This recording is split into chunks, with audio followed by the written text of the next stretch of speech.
వైసీపీలో నియోజకవర్గ ఇన్ఛార్జ్ల రెండో జాబితా విడుదలైంది. 27 మందితో రెండో జాబితాను మంత్రి బొత్స సత్యనారాయణ ప్రకటించారు. సామాజిక సమీకరణాల ప్రకారం మార్పులు చేర్పులు చేసినట్లు చెప్పారు. పార్టీ కోసం పనిచేసిన వారికి తగిన ప్రాధాన్యమిస్తామన్నారు బొత్స.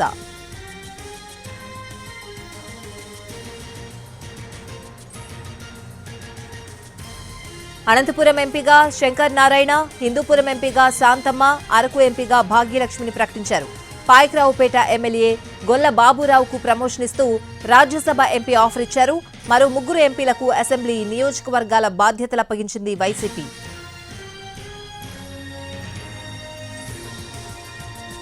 ఇక తిరుపతి నుంచి భూమన కుమారుడు అభినయ్ రెడ్డి, చంద్రగిరి నుంచి చెవిరెడ్డి భాస్కర్ రెడ్డి కుమారుడు చెవిరెడ్డి మోహిత్ రెడ్డి పేర్లు ప్రకటించారు.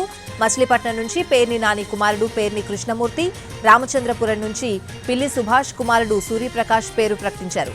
ఇక కదిరి నుంచి బిఎస్ మక్బూల్ అహ్మద్, ఎర్రగొండపాలెం ఎస్సీ స్థానానికి తాటిపర్తి చంద్రశేఖర్, ఎమ్మిగనూరుకు మాచాని వెంకటేష్, గుంటూరు ఈస్ట్ నుంచి షేక్ నూరి ఫాతిమా, కళ్యాణదుర్గం నుంచి తలారి రంగయ్య, పెనుగొండ నుంచి కేవి ఉషశ్రీ చరణ్, విజయవాడ సెంట్రల్ నుంచి వెల్లంపల్లి శ్రీనివాసరావు, అరకు గొడ్డేటి మాధవి, పాడేరు నుంచి స్థానానికి మత్స్యరాస విశ్వేశ్వరరాజుకు బాధ్యతలు అప్పగించారు.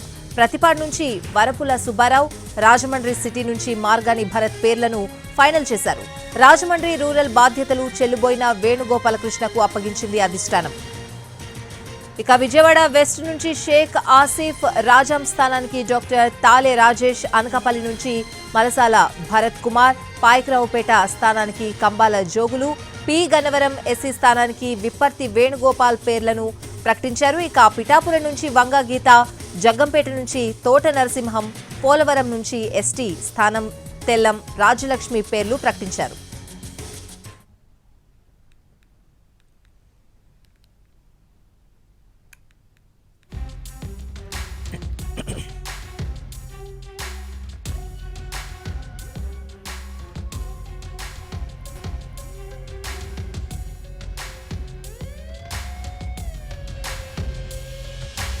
వైసీపీలో నియోజకవర్గ ఇన్ఛార్జ్ల రెండో జాబితా విడుదలైంది. 27 మందితో కూడిన రెండో జాబితాను మంత్రి బొత్స సత్యనారాయణ ప్రకటించారు.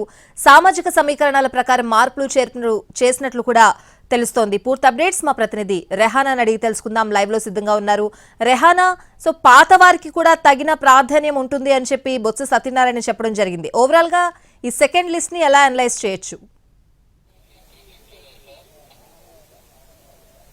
స్వాతి, కొద్దిసేపటి క్రితమే వైసీపీ నుంచి మంత్రి బొత్స సత్యనారాయణ అధికారికంగా సెకండ్ లిస్ట్ ను అనౌన్స్ చేశారు. 27 నియోజకవర్గాల్లో మార్పులకు సంబంధించి మొదటి ఫేజ్ లో ఫస్ట్ లిస్ట్ లో 11, అదేవిధంగా సెకండ్ లిస్ట్ లో 20, అంటే ఇప్పటి వరకు మొత్తంగా 35 నియోజకవర్గాల్లో వైసీపీ మార్పులు చేసినట్టయింది. మొదటి లిస్ట్ లో చూసుకున్నట్లయితే 4కి, అంటే 3 మంత్రులు, ఒకరికి స్థానచలనం చేశారు. ఈ సెగ్మెంట్ లో మనం చూసుకున్నట్లయితే ప్రధానంగా వారసులకు ఎక్కువ ప్రాధాన్యత ఇచ్చినట్టు పెద్దపీట వేసినట్టుగా స్పష్టమవుతా ఉంది. 27 నియోజకవర్గాలు మార్పులు చేసిన నియోజకవర్గాలు చూసుకున్నట్లయితే 5 వారసులే ఉన్నారు. మచిలీపట్నం నుంచి పేర్ని నాని కుమారుడు పేర్ని కృష్ణమూర్తి, అదేవిధంగా తిరుపతి నుంచి భూమన కరుణాకర్ రెడ్డి కుమారుడు భూమన అభినయ్ రెడ్డి బరిలో ఉన్నారు. అదేవిధంగా అటువైపు చంద్రగిరి నుంచి చెవిరెడ్డి మోహిత్ రెడ్డి, చెవిరెడ్డి భాస్కర్ రెడ్డి కుమారుడు ఉన్నారు. ఇటువైపు గుంటూరు ఈస్ట్ నుంచి ఎమ్మెల్యే ముస్తఫా కుమార్తె నూరి ఫాతిమా బరిలో ఉన్నారు.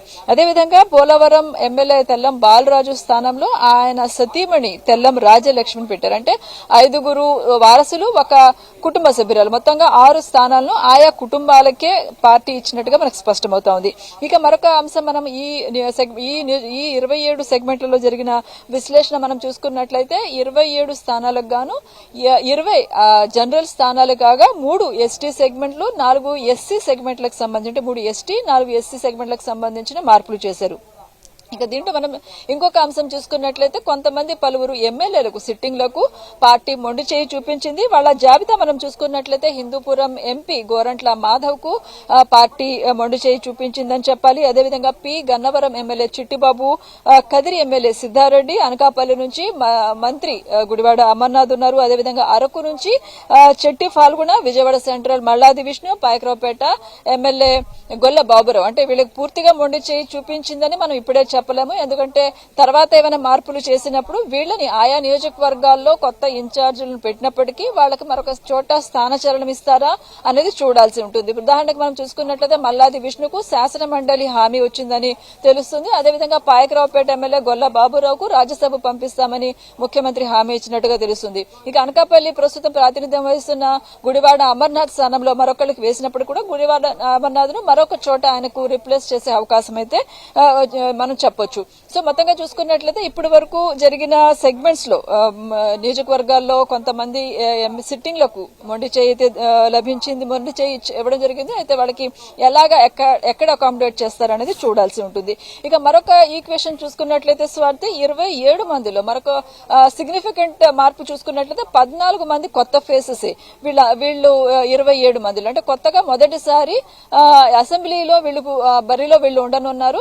అదేవిధంగా ఎంపీగా పనిచేసి అసెంబ్లీలో అడుగు పెడుతున్న వాళ్ళని కూడా చూసుకుంటే ఈ సంఖ్య 16కు పెరుగుతుంది. అంటే ఫస్ట్ టైం వీళ్ళందరూ అసెంబ్లీ బరిలో నుంచి నిలబెట్టాలని వైసీపీ నిర్ణయం తీసుకుంది. ఇక మరోవైపు చూసుకున్నట్లయితే ఎమ్మెల్యే నుంచి ఎంపీగా మార్పులు చేసిన వాళ్ళు కూడా ఉన్నారు. ఎమ్మెల్యే నుంచి ఎంపీగా మనం చూసుకున్నట్లయితే అరకు ఎంపీ గొడ్డెటి మాధవిని అరకు శాసనసభ నుంచి బరిలో పెట్టనుంది వైసీపీ. అదేవిధంగా అనంతపురం లోక్సభకు పెనుగొండ ఎమ్మెల్యే శంకర నారాయణను బరిలో పెట్టనున్నారు. ఇక అదే రివర్స్ లో చూసుకున్నట్లయితే ప్రస్తుతం అదేవిధంగా మార్గాని భరత్ ఆయన రాజమండ్రి ఎంపీగా ఉన్నారు. ఆయన రాజమండ్రి అర్బన్ నుంచి బరిలో పెట్టాలని పార్టీ నిర్ణయించింది. మరోవైపు ఎంపీగా ఉండి ఎమ్మెల్యేగా వచ్చిన జాబితా కూడా మనం చూసుకున్నట్లయితే రాజమండ్రి నుంచి మార్గాని భరత్ ఆయన లోక్సభకు వస్తా ఉన్నారు. అదేవిధంగా మనం చూసుకున్నట్లయితే కాకినాడ ఎంపీగా ఉన్న వంగా గీత పిఠాపురం నుంచి ఆమె అసెంబ్లీలో బరిలో ఉన్నారు.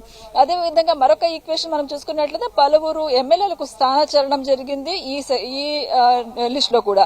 విజయవాడ వెస్ట్ నుంచి సెంట్రల్ కి మారారు వెల్లంపల్లి శ్రీనివాస్. అదేవిధంగా రాజాం నుంచి పాయకరావుపేటకు స్థానచలనం జరిగింది కంబాల జోగులు ఎమ్మెల్యే ప్రస్తుతం. అదేవిధంగా ప్రస్తుతం మంత్రిగా ఉన్న చెల్లుబైన వేణుకు రామచంద్రపురం సెగ్మెంట్ నుంచి ఆయన రాజమండ్రి రూరల్ కి వచ్చారు.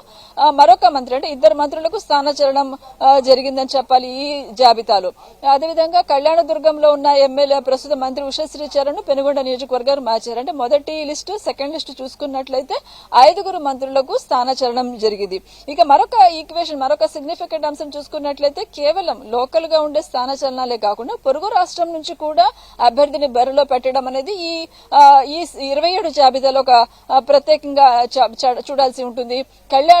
బళ్ళారి నుంచి బీజేపీ ఎంపీగా గతంలో పనిచేసిన శాంతాను ఈసారి హిందూపూర్ ఎంపీ స్థానం నుంచి బరిలో పెట్టారంటే పొరుగు రాష్ట్రం నుంచి తరలి వచ్చారు. ఆమె ఇవాళే ముఖ్యమంత్రి జగన్మోహన్ రెడ్డి సమక్షంలో వైసీపీ తీర్థం పుచ్చుకున్నారు. అంటే మధ్యాహ్నం వైసీపీ పార్టీలో చేరడం, సాయంత్రానికి ఆమె పేరు అనౌన్స్ చేయడం అనేది మరొక సిగ్నిఫికెంట్ మార్పు అని చెప్పాలి.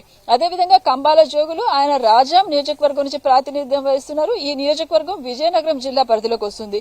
అతన్ని ఎమ్మెల్యేని ఏకంగా తీసుకొచ్చి పాయకరావుపేట అంటే విశాఖపట్నం అనకాపల్లి జిల్లాకు సంబంధించిన నియోజకవర్గం నుంచి ఆయన బరిలో పెడతారు. అంటే పూర్తిగా జిల్లాలు మారి ఆయన నియోజకవర్గం స్థానచలనం జరిగింది. సో మొత్తంగా చూసుకున్నట్లయితే దీంట్లో చాలా కొత్త పేర్లు కొన్ని అనూహ్యంగా తెర మీదకి వచ్చాయని చెప్పాలి.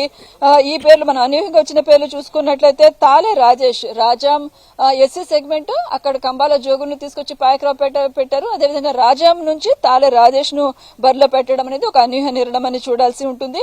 అదేవిధంగా అనకాపల్లి కూడా కొత్త పేరు వచ్చింది, మలసాల భరత్ కుమార్ ఆయన కూడా ఫస్ట్ టైం తీసుకొచ్చారు. ఇక రామచంద్రాపురంలో పిల్లి బోస్ కుమారుడు పిల్లి సూర్యప్రకాష్ ఉన్నారు. దీంతో పాటు పి గన్నవరంలో విప్పర్తి వేణుగోపాల్ ఈయన పేరు కూడా కొంత 2-3 రోజుల నుంచి చర్చల్లో అంటే ప్రతిపాదిత పేర్ల జాబితాలో ఆయన పేరు కూడా వస్తా ఉంది. అదేవిధంగా కదిరి సెగ్మెంట్ నుంచి కూడా మొదటిసారి మైనారిటీని ఇక్కడ నుంచి బరిలో పెట్టారు మక్బూల్ అహ్మద్.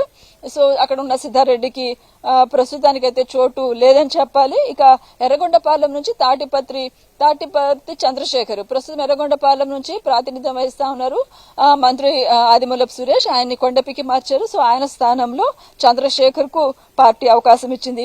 అదేవిధంగా ఎమ్మిగనూరు కూడా మాచాని వెంకటేష్ ఎమ్మిగనూరుకు సంబంధించి కూడా దాదాపు వారం రోజుల పాటు చర్చలు జరిగాయి. అక్కడ నుంచి ప్రస్తుతం ప్రాతినిధ్యం వహిస్తున్న చెన్నకేశవరెడ్డికి ఇప్పటికే ఆయనకి 82 ఏళ్ల వయసు వచ్చింది. సో ఆయన స్థానంలో ఎవరికి అవకాశం కల్పించాలని అనేక మల్లగుల్లాలు పడ్డారు. చెన్నకేశవరెడ్డి కూడా మనం చూసుకున్నట్లయితే 4-5 సార్లు 4-5 రోజుల పాటు క్యాంపు కార్యాలయం తిరుగుతూనే ఉన్నారు. సో ఇవాళ అయితే మహమగనూరు నుంచి మాచాని వెంకటేష్ పేరును పార్టీ అధికారికంగా ప్రకటించింది. ఇక మరికొన్ని మనం చూసుకున్నట్లయితే కళ్యాణదుర్గం ఆయన ఎంపీ తలారి రంగయ్యని తీసుకొచ్చి కళ్యాణదుర్గం బరిలో పెట్టారు. కళ్యాణదుర్గం నుంచి ఉషశ్రీ చరణ్ ప్రాతినిధ్యం వహిస్తున్నారు. ప్రస్తుతం ఆమెను పెనుగొండకు మార్చడం ద్వారా ఆమె సెగ్మెంట్ ను తలారి రంగయ్య ప్రస్తుతం ఆయన ఎంపీగా ఉన్నారు. అనంతపురం ఎంపీ ఆయనకు అప్పగించారు. ఇక విజయవాడ వెస్ట్ అనేది ఒక అనూహ్య నిర్ణయమే. విజయవాడ వెస్ట్ నుంచి వెల్లంపల్లి ప్రాతినిధ్యం వహిస్తా ఉన్నారు. ఆయన్ని స్థానచలనం చేసి సెంట్రల్ కు మార్చారు. ఆయన స్థానంలో ఫ్రెష్ ఫేస్ షేక్ ఆసిఫ్ ను తీసుకురావడం జరిగింది. అదేవిధంగా పాడేరు ఎస్టీ సెగ్మెంట్ కి సంబంధించి కూడా మరొక కొత్త పేరు తెర మీదకి వచ్చింది. మత్స్యరాజ విశ్వేశ్వర రాజు. ఇది ఎస్టీ సెగ్మెంట్ పాడేరు. ప్రస్తుతం అక్కడ ఉన్న భాగ్యలక్ష్మిని పాడేరు ఎమ్మెల్యే భాగ్యలక్ష్మిని అరకు ఎంపీగా బరిలో పెడతా ఉన్నారు. సో ఆమె స్థానంలో మా విశ్వేశ్వర రాజుకు అవకాశం ఇచ్చారు. అరకు ఎమ్మెల్యేగా ఉన్న చెట్టి ఫాల్గునకు మొండి చెయ్యి అని చెప్పాలి. సో మొత్తం మీద చూసుకున్నట్లయితే అనేక వ్యూహాత్మక సామాజిక సమీకరణాలు ని దృష్టిలో పెట్టుకుని ఈ సెకండ్ లిస్ట్ ని పార్టీ అనౌన్స్ చేసింది. అయితే దీంట్లో చాలా మంది ఫ్రెష్ ఫేసెస్ ఉండడం, మొదటిసారి ఎన్నికల బరిలో ఉండటం తోటి వీళ్ళకి గెలుపు అవకాశాలు ఎక్కువ ఉంటాయి అనేది ఒక అంచనాన్ని పార్టీ వేసుకుంటుంది. అయితే అదే సమయంలో వాళ్లకు రాజకీయ నేపథ్యం లేకుండా అయితే మొత్తంగా తీసుకురాలేదు. కొన్ని స్థానాల్లో మాత్రం రాజకీయ నేపథ్యం ఉన్న వాళ్ళని ఎంచుకున్నారు. ఆయా రాజకీయ కుటుంబాల నుంచి వారసుల్ని లేదంటే ఆ కుటుంబ సభ్యుల్ని బరిలో పెట్టారు. ఎస్సీ ఎస్టీ సెగ్మెంట్ కి సంబంధించి కూడా కీలకమైన మార్పులు చేశారు. ఎంపీల్ని ఎమ్మెల్యేగా తీసుకురావడం, ఎమ్మెల్యేలని ఎంపీలుగా తీసుకురావడం. మొత్తం మీద అయితే 27 అసెంబ్లీ సెగ్మెంట్లకు సంబంధించి గత వారం 10 రోజుల నుంచి జరుగుతున్న కసరత్తు ఇవాళ ఫైనల్ గా వచ్చింది. అధికారికంగా ప్రకటించారు. మరికొన్ని మార్పులు చేర్పులు కూడా ఉంటాయి అనే ప్రశ్నకైతే పార్టీ నుంచి అధికారికంగా ఉంటాయి అని చెప్పారు. సో అవసరాన్ని బట్టి ఆయా నియోజకవర్గాల్లో వచ్చే లోకల్ ఇన్పుట్స్ ని బట్టి లేదంటే లోకల్ సర్వేని బట్టి అవసరాన్ని బట్టి మార్చే అవకాశం అయితే ఉంది. సో ఇప్పటి వరకు అయితే 38 నియోజకవర్గాలకు సంబంధించి కీలక నిర్ణయం అయితే మార్పులకు సంబంధించి వైసీపీ తీసుకుంది. స్వాతి.